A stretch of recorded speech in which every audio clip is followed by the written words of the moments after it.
Let's go over this sequester because it really does appear that we are going to crash through it on March 1st. I don't know if that's the right metaphor. And people will feel the implications of this rather quickly, regardless of how much you think you do or do not rely on government services. It is scheduled to take effect March 1st. At this point, it seems highly unlikely that there is going to be some type of negotiated deal. It's conceivable that we will see another punt, but I would put that at 50% at best at this point. You've got Republicans blaming Democrats for the sequester, Democrats blaming Republicans for sequester. The public, I think, quite clearly sees the Republicans as the villain in this situation because they're not really coming to the table with any offers of how to avoid it. Yet, I remind you that this deal was sealed in 2011 as part of the Budget Control Act as a way to pay off the hostage takers who were holding the debt ceiling hostage. And at that time, many of us were saying the president has other options. The 14th Amendment, the $1 trillion platinum coin, just ignoring Congress. Yet, this is the deal that they made. The super committee, which was tasked with trying to cut our services without accountability, they could not escape accountability enough to create a new package of cuts. So the sequester kicked in. It was supposed to kick in 3 months ago. It was punted to March 1st.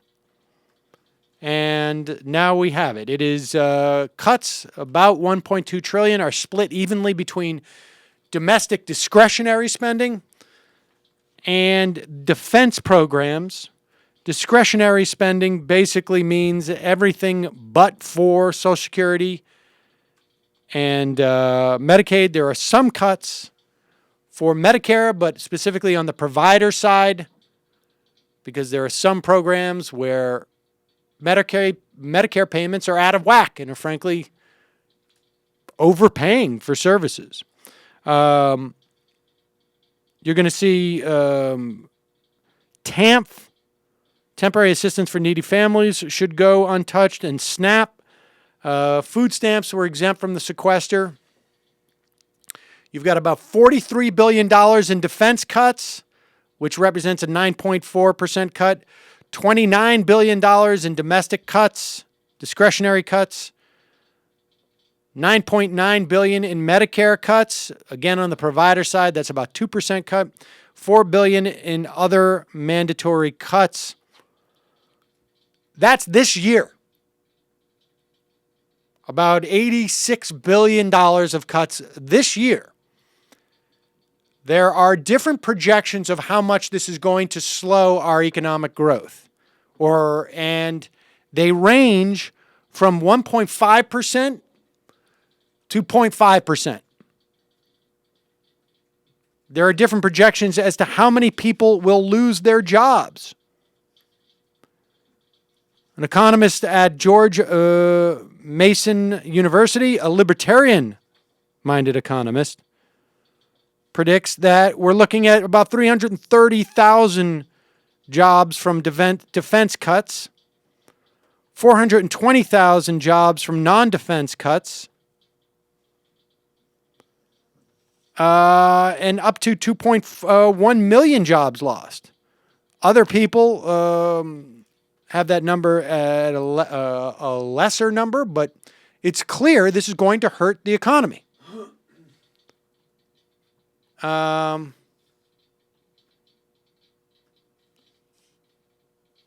2013, we're looking at anemic growth. And let's go through some of those cuts. Because you might notice it the most when you're, let's say, at an airport and your lines are longer because there's less TSA workers. You might notice it because of the increase in botulism that you're enjoying. You might notice it because there'll be national parks this summer that will be closed. But specifically, you've got things like non-military cuts. Let's go through those. Because in the military, you're going to see, I think, hundreds of thousands of military personnel basically being furloughed 1 day a week for the first 6 months. It's going to cut their pay in those first 6 months by 20%. So a 10% cut over the course of a year. The Centers for Disease Control and Prevention are going to be cut by $500 million. The National Institutes of Health, $2.5 billion. Border security. Oh! Cut by $900 million. Immigration enforcement is cut by $500 million. And that means that President Obama may not be able to instruct ICE to deport a record number of people this year. Can't be number one all the time. Head Start will be cut by $406 million, kicking 70,000 kids out of the program. Say that again, 70,000. 70,000 kids. FEMA's disaster relief budget is cut by $580 million. It's not like we have that many disasters these days, natural disasters. Public housing support cut by $3 billion. FDA cut by $319 million. Enjoy that E. coli. NASA gets cut by $1.5 billion. Special education, $1.3 billion. Just let them deal with the marketplace. The Energy Department's program for securing our nukes, cut by $1 billion. Obviously, the marketplace should deal with that. Of course. The National Science Foundation, do we even... Give me a break, $600 million. I guess they won't be able to study squirrels anymore, huh? The FBI cut by $742 million. I wonder if that's going to cut back on the investigations into the banks. Federal prison system cut by $549 million. I should be explicit. I was being facetious on the FBI's examination of the banks. Nuclear Regulatory Commission cut by $85 million. Let them self-regulate.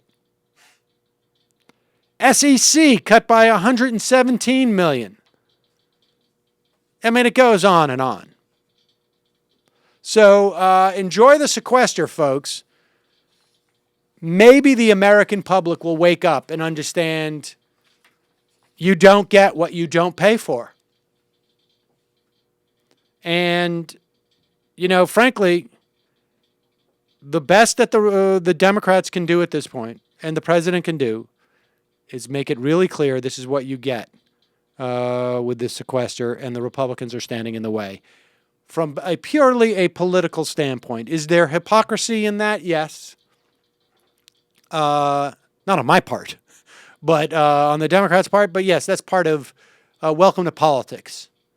So we'll see what happens. That's sort of the best case scenario, not just for Democrats, though, but every time, because the safety net and government investment in this country is so kind of folded into everything that people don't even notice it, really. It's just sort of like, oh, I don't need government. Right. Except, I mean, obviously, except for, you know, airplanes, safe food, education. So, but, you know, whatever, that's not government. And then as soon as it actually kicks in that it's not available in the same way, people feel it, they get annoyed, and maybe they get a better sense. Yes. No, I mean, I'm not just talking about electoral politics in terms of Democrats. I'm talking about a greater awareness of what, when politicians get up there and talk about austerity, this is what they're talking about. You want to know what Simpson Bowles feels like? Imagine this, and then also your Social Security and your Medicare cut.